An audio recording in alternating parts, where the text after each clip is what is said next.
Hauria de ser molt rigorosa la regulació en aquest tema del joc perquè s'ha demostrat, i ho diuen diguem-ne tots els experts, els psicòlegs, etc., que realment estem davant d'un perill incipient immens. És que es ven el joc online no com una aposta, sinó com una diversió, com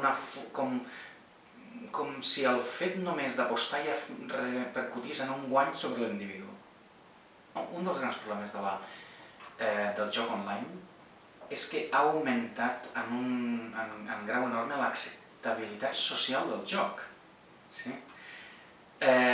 I aquestes celebrities hi estan contribuint a que hi hagi una major acceptació social. Si Rafa Nadal juga, per què no ho puc fer jo? No? Un augment o una intensificació de la publicitat, sobretot en certs horaris, en certs contextos de programació, etc., redundi en un increment de la pràctica i, per tant, en definitiva, finalment, de l'addicció.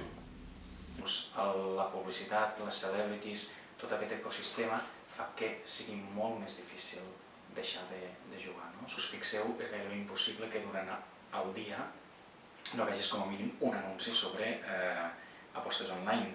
Els mitjans de comunicació poden actuar responent a peticions, exhortacions, codis ètics, demanda de bones pràctiques, però, esclar, en aquest tema, per més que vulguin ser, diguem-ne, bons minyons, no hem d'oblidar que es tracta d'un sector que treu molts ingressos. Hi ha també certa hipocresia institucional.